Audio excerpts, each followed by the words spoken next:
In an ordinary neighborhood along Champaka Street, Sampaguita village in Caloocan, life was usually peaceful.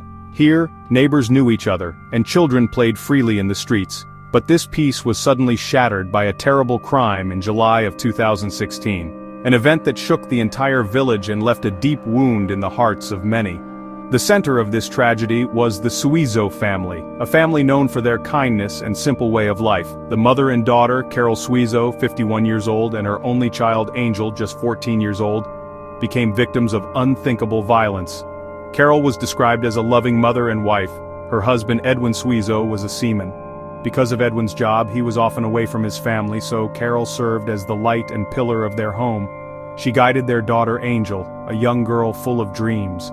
Angel, according to those who knew her, was an obedient child and a good student. They were together in their home, making memories while waiting for the father of the family to come home. They never imagined that their home, which should have been a safe haven, would become the stage for a crime that would shock the entire country.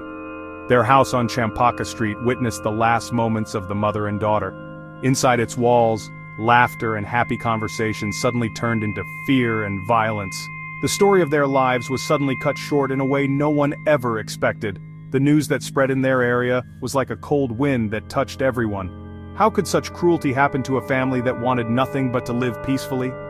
Questions began to arise, along with the fear and confusion that enveloped the entire community, which until then, they considered safe and peaceful. The neighbors, who used to greet the mother and daughter with smiles every morning, could not believe what happened. The Suizo's house, once a symbol of a happy family, suddenly became a crime scene. Their street was filled with police, investigators, and media people. The formerly quiet place became the center of attention, but for a reason no one would ever want to experience. The tragedy of the Suizo mother and daughter is not just a story of a crime, it is a reflection of a horrifying truth that evil can hide even in the most ordinary places. It all started with silence. For several days, Edwin Suizo, Carol's husband who was at sea, couldn't reach his wife and daughter. His calls went unanswered, and his messages remained without a reply. The usual check-ins turned into worry. Every hour that passed without news from them caused a deep anxiety in his chest. Because of his restless feelings, he decided to ask for help from their relative, Aki Nario. He asked Aki to go to the house and find out what was happening to his wife and daughter. He didn't know that this simple request would open up a horrifying truth. On the morning of July 12, 2016, Aki went to the Suizo's house. From the outside, everything seemed normal, but when he knocked and no one answered, he started to get worried. With the help of some residents, they forced the door open. A foul smell greeted them, a smell they would never forget. This was the first sign that something was wrong, something very bad inside the home. Their worry quickly turned into intense fear as they slowly entered the house. The silence inside was deafening and the smell grew stronger with every step. On the first floor of the house, a shocking sight greeted them. Carol Suizo's body lay on the floor. Her body was lifeless and already showing signs of decomposition. The scene was full of violence. It was clear that her death was not natural. The once vibrant mother was now just a cold corpse. Anyone who saw Carol's condition would surely be devastated. Her passing was not an accident. It was an act of extreme cruelty. While Aki was still processing what he saw, a greater fear came over him. Where was Angel? They went up to the second floor of the house carrying fear and a small hope that Angel was safe. But their hope completely vanished when they opened the door to a room. There, they found the body of 14-year-old Angel. Like her mother, she was also lifeless and showed signs of severe violence.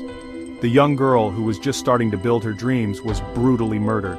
The mother and daughter, who were always together in life, were also found together in their death. Their home, which should have been a symbol of love, became their tomb. As the police investigation moved forward, a name emerged as a person of interest: Ryan Vitanzos, a relative of the victims themselves. According to the information gathered, Ryan was the last person seen visiting the Suizo mother and daughter's house before they were found dead. His being a relative gave him easy access to the home, a trust he might have misused. Neighbors testified that they saw a man resembling Ryan hastily leaving the house on Monday morning. He was reportedly wearing a black jacket and carrying an umbrella, as if hiding something. The motive behind the crime was one of the main puzzles the authorities tried to solve. One of the theories being looked at was related to money. It was found that Ryan Vitanzos reportedly had financial problems. There were reports that he planned to borrow money from Carol that day. Is it possible that his visit ended in a heated argument? Could his desperation to get money have led to violence? These questions bothered not only the investigators but also the relatives who couldn't believe that a family member could be guilty. The Suizo family's reaction was full of pain and confusion. For Edwin, who was far away and helpless, the news was like a nightmare that wouldn't end. His work at sea for his family's future ended up in vain. The two people he loved most in the world were suddenly taken from him in the cruelest way.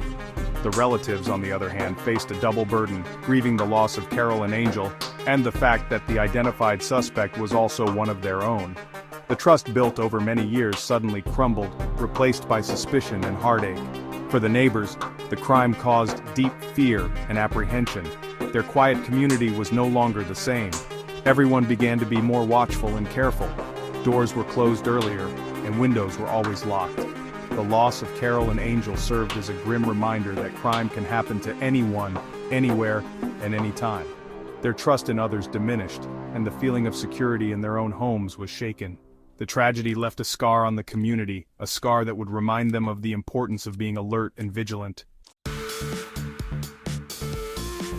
The impact of this kind of crime on a community is wide and deep. Beyond fear, it leaves a collective wound that is hard to heal. In Sampaguita village, the story of Carol and Angel Suizo became a warning. Parents became stricter with their children, and residents began to organize for their own safety. Meetings were held in the village to discuss strengthening security, such as installing more lights on the streets and implementing a stricter patrol system by the watchmen. The tragedy, despite its bitterness, awakened them to the importance of unity for everyone's safety. The case of the Suizo mother and daughter reflects a larger issue in our society: violence that often comes from people we trust. It is a painful truth that danger may not always be outside, but could be within our own homes or our own circle of acquaintances. The story of Carol and Angel is a call for all of us to be more careful about the people we let into our lives and homes. Trust is important, but it should not be a reason for us to be blind to the possible dangers that people close to us might bring. The search for justice for Carol and Angel became a cry not only from their family but from the entire community. Although there is already an identified person of interest, the legal process is long and complicated.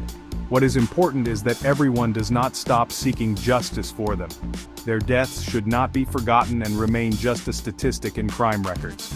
It should serve as a continuous reminder to the authorities to do everything to hold the culprit accountable.